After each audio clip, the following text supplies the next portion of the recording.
Everyone, my name is साक्षी आर्या और आज हम पढ़ने वाले हैं राजस्थान रेंट कंट्रोल एक्ट। इसके प्रोविज़न से रिलेटेड जो सेक्शन 1 से लेकर के 19 तक की क्लास है, मैंने पहले ही डाल दी है डिटेल में, तो आप उसमें जा कर के पढ़ सकते हैं। अब हम पढ़ने वाले हैं सेक्शन 19 ए से सेक्शन 32 तक, जिसमें हम 19 ए का प्रोविज़न पढ़ेंगे, power of tribunal to order payment of rent and arrears during the pendency of petition and appeal. तो इसमें बात कही गई है कि ट्रिब्यूनल का जो पावर है वो क्या होगी कि अगर लैंडलॉर्ड की एप्लीकेशन पर ट्रिब्यूनल ऑर्डर पास करेगा पार्टीज़ को सुनने के बाद में कि वो पिटिशन और अपील में है, तो वो ऑर्डर पास कर देगा कि टेनेंट को कि वो जो आपने रेंट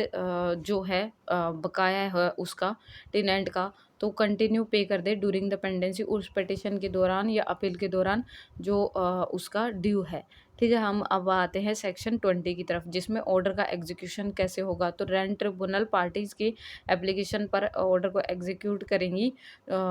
उस ऑर्डर को या फिर किसी भी अन्य ऑर्डर को, तो वो किन मोड्स के माध्यम से जो इसमें बताए गए हैं। वो उस मूवेबल इमूवेबल प्रॉपर्टी को अटैच और सेल कर सकती है, उसको अरेस्ट एंड डिटेंशन कर सकती है, उस एक से अधिक बैंक अकाउंट को अटैच कर सकती है, या फिर उसके सैलरी अलाउंस को, अगर गवर्नमेंट सर्वेंट है तो उसको अटैच कर सकती है, एडवोकेट को अपॉइंट कर सकती है, कमिश्नर को जो रिम्यूनरेशन फिक्स करे। एफ प्रोविजन में दिया गया है कि उसके प्रोमाइजेज का जो पोजीशन है उसको डिलीवर्ड कर सकती है। सबसेक्शन 2 में बात कहा गया है कि अगर वो एग्जीक्यूट करता है फाइनल ऑर्डर या एनी अदर ऑर्डर, तो रिक्वायर करेगा कि वो लोकल एडमिनिस्ट्रेशन की हेल्प ले सकता है या लोकल पुलिस की। सबसेक्शन 3 में बात कही गई है अगर वो टेनेंट वेकेट नहीं करता है उस प्रोमाइजेज को 3 मंथ्स में from the date of issue for recovery of position, तो वो क्या करेगा, रिकवरी सर्टिफिकेट जारी करेगा, जिसमें वो मीन्स प्रॉफिट उस पे लगाएगा, कितना 2 टाइम्स लगाएगा उस रेंट का, उस प्रोमाइजेज का। तो वो रेजिडेंटल पर्पज़ पे है तो 2 टाइम्स होगा, और अगर कॉमर्शियल पर्पज़ पे है तो वो 3 टाइम्स होगा। अब इसमें जो 3 टाइम्स का केस है उसमें 3 टाइम्स जो certificate recovery of immediate position वो 16 के प्रोसीजर के माध्यम से वो जारी करेगा, has been issued under section 16। अब हम आते हैं सबसेक्शन 4 की तरफ, जो रेंट ट्रिब्यूनल कंडक्ट करेगा एग्जीक्यूशन प्रोसीडिंग को, जिसमें फाइनल ऑर्डर होगा या दूसरा ऑर्डर होगा जो कि समरली मैनर में होगा, और डिस्पोज करेगा उस एग्जीक्यूशन की एप्लीकेशन को 45 डेज में उस नोटिस को अपोजिट पार्टी पर सर्विस होने से। ठीक है, अब हम आते हैं सेक्शन 21 की तरफ, जिसमें कि पावर एंड प्रोसीजर है रेंट ट्रिब्यूनल का या अपीलेंट रेंट ट्रिब्यूनल। जो केस रेंट ट्रिब्यूनल के समक्ष या अपीलेंट रेंट ट्रिब्यूनल के समक्ष में आता है, उसमें वो जो विटनेस के एविडेंस हैं वो एफिडेविट पर लिए जाएंगे, और rent tribunal appellate rent tribunal को सही लगता है तो वो उस विटनेस को एग्जामिनेशन के लिए, क्रॉस एग्जामिनेशन के लिए उसको कोर्ट में प्रोड्यूस करवा सकती है, और उसका अटेंडेंस करके एग्जामाइन या क्रॉस एग्जामाइन करवा सकते हैं। ठीक है, अब हम आते हैं सबसेक्शन 2 में, जो डॉक्यूमेंट फिल किए जाएंगे रेंट ट्रिब्यूनल में, जो अगर वो पिटिशनर की साइड होंगे तो एक्सिबिटेड फर्स्ट होंगे, एक्सिबिटेड सेकंड होंगे, जो कि रेंट इंक में होंगे। ठीक है, डॉक्यूमेंट फिल किए जाएंगे रेस्पोंडेंट की तरफ, तो वो एक्सिबिटेड ए फर्स्ट होगा, एक्सिबिटेड ए सेकंड होगा, जो रेड इंक में होगा, एफिडेविट पर होगा, और जो डॉक्यूमेंट रेफर्ड किए गए हैं, जो एक्सिबिटेड मार्क है उन पे दोनों पार्टीज के सिग्नेचर होंगे, जो डॉक्यूमेंट्स है एफिडेविट पर। ठीक है, अब जो कि डॉक्यूमेंट्स है जो सारे प्रोविज़न दिए गए, चाहे वो ए से बी तक हैं या सी से डी तक, तो रेंट ट्रिब्यूनल या अपीलेंट रेंट ट्रिब्यूनल है ना, बाउंड होंगे कोड ऑफ सिविल प्रोसीजर के माध्यम से, क्योंकि एक्सिबिटेड का प्रोविज़न सीपीसी में बताया गया है कि जो डॉक्यूमेंट्स सिविल लॉ में सिविल प्रोसीजर से रिलेटेड जो दिए जाते हैं, हम उनको एविडेंस नहीं बोल सकते, हम उनको एक्सिबिटेड ही बोलेंगे। तो सीपीसी का प्रोसीजर हम इसमें डील करेंगे। जो सीपीसी का प्रोसीजर डील करने के लिए हम उस अपील और शूट का जो प्रोविज़न है किन मैटर के माध्यम से करेंगे, जिसमें पहला क्या है कि हम उस पार्टी को समन करेंगे, एनफोर्स करेंगे उसका अटेंडेंस, उसको एग्जामाइन करेंगे ओथ पर, उसकी डिस्कवरी प्रोडक्शन करेंगे उसके डॉक्यूमेंट्स की, उसके डिसीजन का रिव्यू करेंगे, इशू करेंगे, कमीशन जारी करेंगे उस विटनेस का एग्जामाइन करने के लिए डॉक्यूमेंट का, पिटिशन को डिसमिस करेंगे, एक्स पार्टी ऑर्डर पास करेंगे, या फिर हम उस ऑर्डर को ही सेट असाइड करवा देंगे, डिसमिस वाले ऑर्डर को, और या एक्स पार्टी ऑर्डर पास कर देंगे, लीगल रिप्रेजेंटेटिव को बुलाएँगे रिकॉर्ड पर, या कोई दूसरा मैटर प्रिस्क्राइब करेंगे, या रेंट ट्रिब्यूनल, इसमें सबसेक्शन 4 में बात की गई है कि रेंट ट्रिब्यूनल ग्रांट नहीं करेगा एडजॉर्नमेंट विदाउट रिटन एप्लीकेशन, वो मतलब मतलब बिना रिटन एप्लीकेशन के, और रीज़न रिकॉर्ड करेगा। सबसेक्शन 5 में बात कही गई है कि अगर कोई प्रोसीडिंग जो rent tribunal appeal and rent tribunal के समक्ष होगी, वो जुडिशियल प्रोसीडिंग होगी। जो सेक्शन 1933 से 228 में जो आईपीसी की प्रोविज़न है, और 196 आईपीसी का प्रोविज़न है, उसमें जो जुडिशियल प्रोसीडिंग की बात की गई है, उसके अनुसार उसको डील किया जाएगा। और जो रेंट ट्रिब्यूनल और अपीलेंट रेंट ट्रिब्यूनल को अपील एंड रेंट ट्रिब्यूनल को सिविल कोर्ट माना जाएगा, और सिविल कोर्ट जो कि 195 के सेक्शन के हिसाब से, या चैप्टर 26 के हिसाब से, ठीक है। अब हम आते हैं सेक्शन 21 ए, जिसमें पावर और प्रोसीजर है रेंट अथॉरिटी की। जो रेंट अथॉरिटी है, हम उसको डील करेंगे एज ए रेंट ट्रिब्यूनल। इसमें बताया गया है कि section 21 with regard to procedure power of rent tribunal shall mutandis and mutandis as be applicable to rent authority. मतलब जो रेंट ट्रिब्यूनल के जो पावर्स हैं, हम उनको ही रेंट ट्रिब्यूनल क्या है, उनका यूज़ कर सकती है, वही फंक्शन होंगे जैसे कि रेंट ट्रिब्यूनल के और रेंट अथॉरिटी के सेम होंगे। अब इसमें 22 में मॉडल फॉर्म दिए गए हैं, ये हमें पढ़ने की ज़रूरत नहीं है। अब हम आते हैं चैप्टर 5 ए, जिसमें अपॉइंटमेंट है रेंट अथॉरिटी का, tenancy agreement, period of tenancy. अब हम आते हैं सेक्शन 22 ए, जिसमें रेंट अथॉरिटी का अपॉइंटमेंट है, जो स्टेट गवर्नमेंट अपॉइंट करेगी नोटिफिकेशन द्वारा ऑफिशियल गैजेट्स में। और जो ऑफिसर अपॉइंट होगा, वो क्या होगा, राजस्थान एडमिनिस्ट्रेटिव सर्विस का जो एसडीएम या एसडीएम ऑफिसर, जो SD officer, sub divisional officer, उससे रैंक का नीचे का नहीं होगा। और जो रेंट अथॉरिटी जुरिडिक्शन एरिया, वो प्रत्येक रेंट ट्रिब्यूनल में रखेगी, अपने फंक्शन मतलब अपने फंक्शन एक्सरसाइज करेगी पावर को, जो कि 22 बी डी एन ई जी और 23 4 में जो प्रोविज़न दिए गए हैं उनके अनुसार। अब हम आते हैं सबसेक्शन 2 के बारे में। और अपील जो रेंट अथॉरिटी का है, वो रेंट ट्रिब्यूनल में अपील लाई जाएगी 60 डेज़ में उस ऑर्डर की डेट से। अब हम आते हैं सबसेक्शन 3 की तरफ। जो ऑर्डर पास हुआ है रेंट अथॉरिटी का, उसको रिवर्स और अल्टर्ड और मॉडिफाई नहीं किया जाएगा रेंट ट्रिब्यूनल के माध्यम से, वो फाइनल होगा और उसको क्वेश्चन पर नहीं बुलाया जाएगा।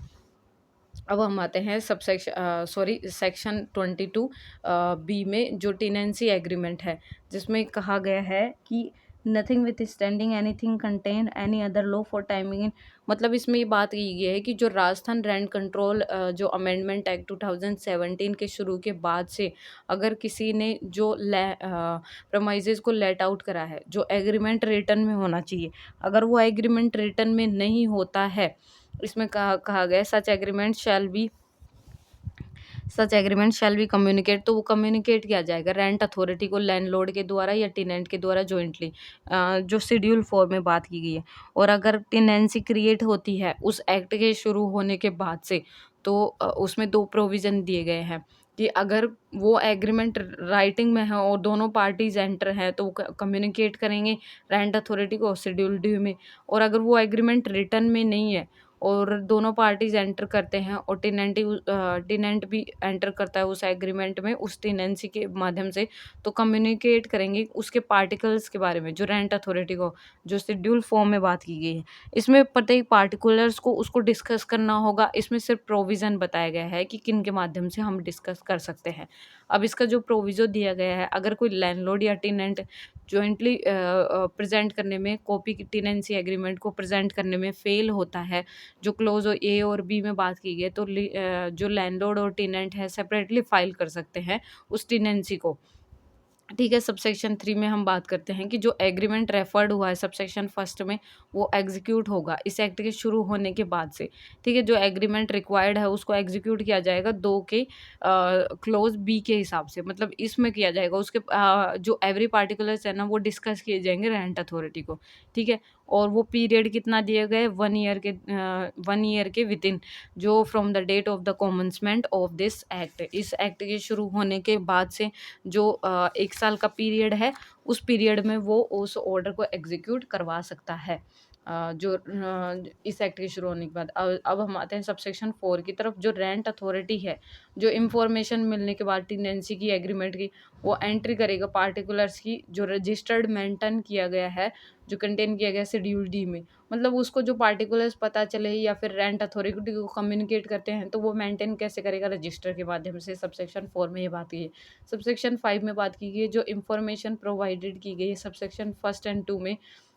जो कि एविडेंस में ली जाएगी। Evidence of fact relating to tenancy matter connected therewith in absence of the statement, और एविडेंस में ली जाएगी। और अगर कोई स्टेटमेंट एग्रीमेंट का जो इनकंसिस्टेंट है with the details filled in सबसे, जो शेड्यूल डी में जो हम एंटर कर रहे हैं, जो भी पार्टिकुलर्स, अगर वो इनकंसिस्टेंट है उस एग्रीमेंट से, तो उसको रिसीव्ड नहीं किया जाएगा। और evidence of fact before rent tribunal या अपीलेंट रेंट ट्रिब्यूनल में। सबसेक्शन 6 में हम बात करते हैं कि अगर रेंट अथॉरिटी अपलोड करता है अपनी, रेंट अथॉरिटी डिटेल अपलोड करेगा टेनेंसी के बारे में उस रजिस्ट्रेशन नंबर के साथ में, जो 4 में हमने बात की है, जो हमने रजिस्टर्ड करा है, ठीक है, जो वेबसाइट पर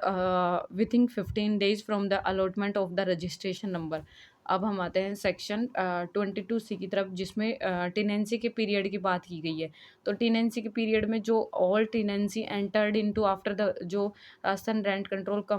जो अमेंडमेंट एक्ट शुरू होने के बाद से जो पीरियड एग्रीड होता है, जो लैंडलॉर्ड और टेनेंट के बाद में के एग्री, मतलब दोनों पार्टीज एग्री हो जाते हैं, तो उस पीरियड से अगर कोई टेनेंसी शुरू होती है, तो वो हम एग्रीमेंट इंक्लूड करेंगे उस पीरियड में, ठीक है। अब हम जो इसके सबसेक्शन 2 में आते हैं कि टेनेंट में अप्रोच द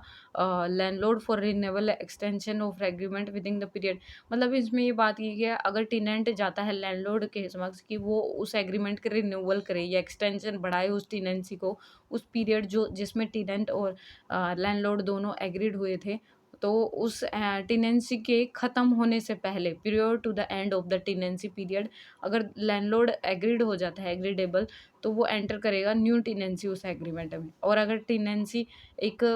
टर्म फिक्स करता है एंड होने का, तो उस टाइम तक अगर वो रिन्यूड नहीं होता है, तो प्रोमाइजेज वेकेट होगा टेनेंट के द्वारा उस टेनेंसी के एंड होने पर, और टेनेंसी शैल बी डिन्यूड। ये और टेनेंट जो टेनेंसी है वो 1 month month by month basis पे वो रिन्यूड हो जाएगी उस टर्म और कंडीशन पर जो टेनेंसी एक्सपायर हुई है उसके बाद में, ठीक है। अब इसमें जो एग्रीमेंट और जो मैक्सिमम पीरियड 6 मंथ का दिया गया है, जो एग्रीमेंट हम कर सकते हैं 6 मंथ में कर सकते हैं। Shall be deemed to have been entered unless the renewed, और इसमें agreement for maximum period for 6 month shall thereafter shall be deemed to have been expired. मतलब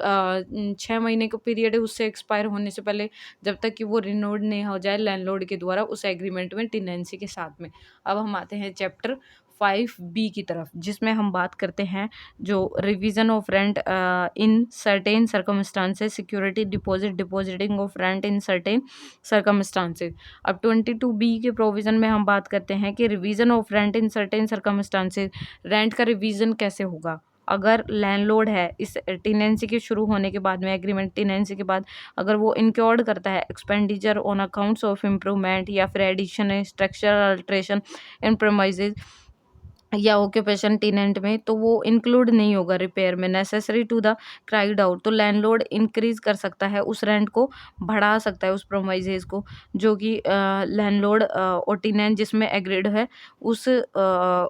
उस वर्क के शुरू होने से पहले। मतलब अगर कोई लैंडलॉर्ड उसमें कोई अल्ट्रेशन करता है, इम्प्रूवमेंट करता है उस स्ट्रक्चर में, तो जो उसको खर्चा आएगा, एरियर्स आएगा, उससे शुरू होने से पहले वो टेनेंट से जो एग्रीमेंट करके उस टेनेंट को रेंट को बढ़ा सकता है, ठीक है। तो वो इफेक्टिव में होगा उस 1 month after the completion of work. मतलब उस कार्य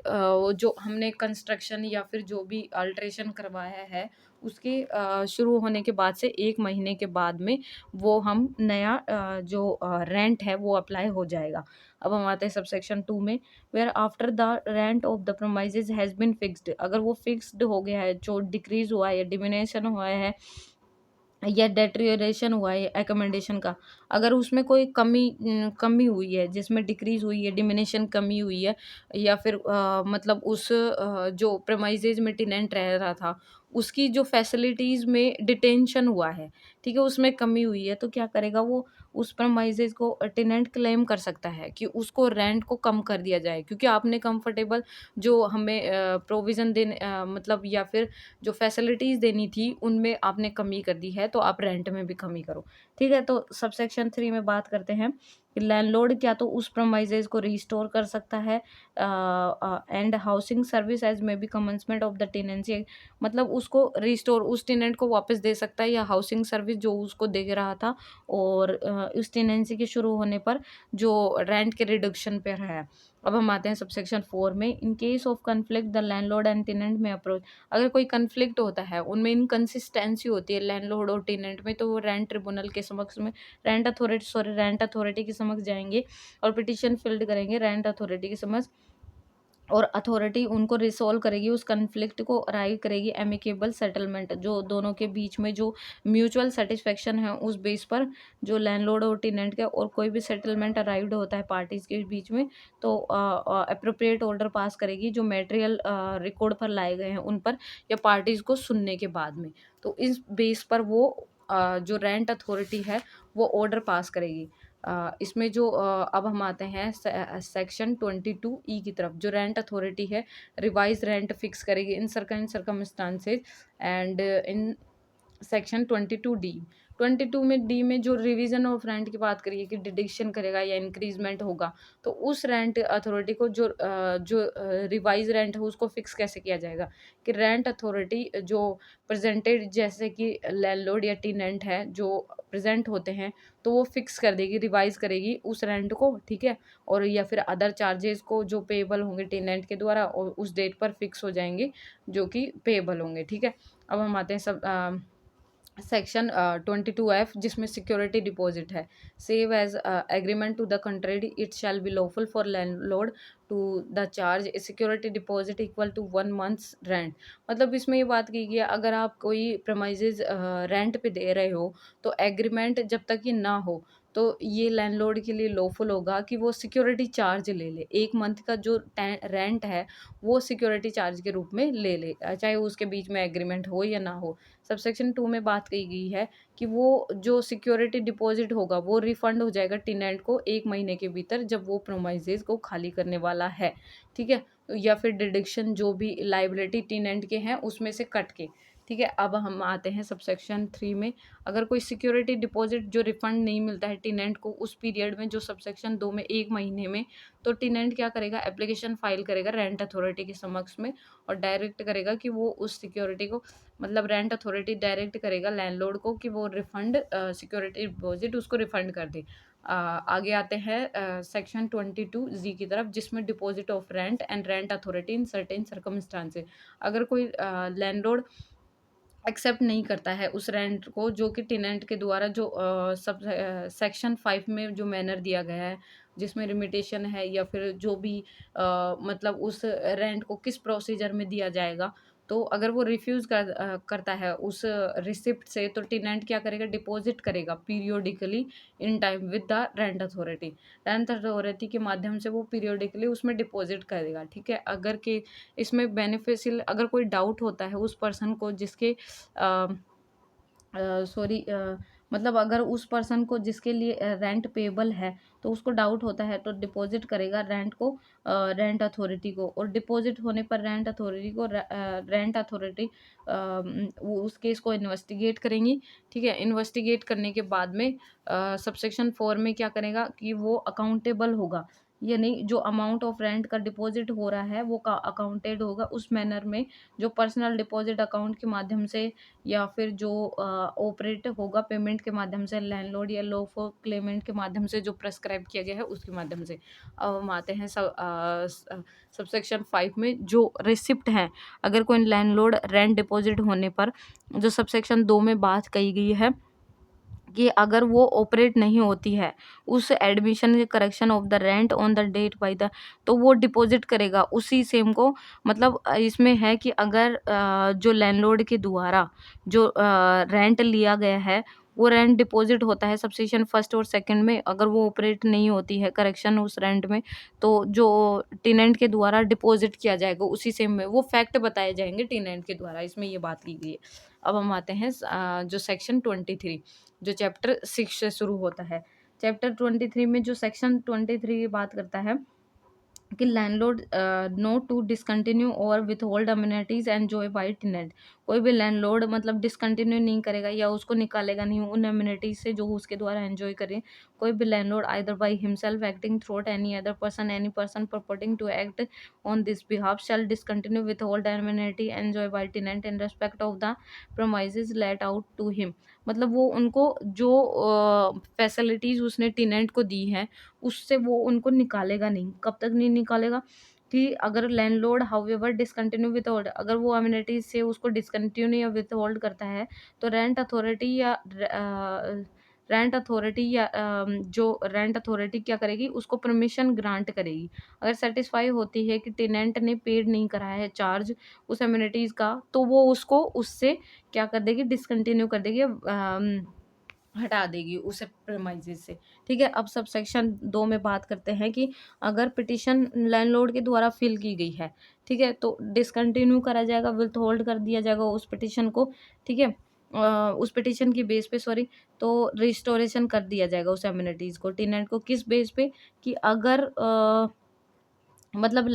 सॉरी इसमें बात कही गई है कि अगर पिटिशन लैंडलॉर्ड के द्वारा की गई है, किसकी परमिशन से, for the permission to discontinue withhold amenities on the, और टेनेंट की पिटिशन पर उसको अम्यूनिटीज का रिस्टोरेशन किया जाएगा। तो रेंट अथॉरिटी इशू नोटिस जारी करेगी दूसरी पार्टीज को, कि पार्टीज को सुनने के बाद में ऑर्डर पास करेगी जो वो सही समझे। सबसेक्शन 3 में बात की गई है कि उस ऑर्डर के दौरान अगर कोई इंक्वायरी होती है तो rent authority interim order pass कर देगी। सबसेक्शन 4 में बात की गई है कि अगर रेंट अथॉरिटी प्रोसीडिंग कंडक्ट करती है तो समरी मैनर में करेगी और उस एप्लीकेशन को डिस्पोज करेगी 60 डेज, उस पिटिशन को प्रेजेंट होने के भीतर 60 डेज में उसको डिस्पोज कर देगी। ठीक है, अब हम आते हैं सेक्शन 24 की तरफ, जिसमें ड्यूटीज़ बताई हैं टेनेंट की और लैंडलॉर्ड की। अगर कोई रिटर्न एग्रीमेंट नहीं है जो कि ईयर में इन्वॉल्व करता है जो एक्सपेंडिचर 5% जो एनुअल रेंट है, तो टेनेंट उसके उस कॉस्ट पर क्या करेगा, जो असेंटियल रिपोर्ट मतलब जो 5% जो रेंट उसने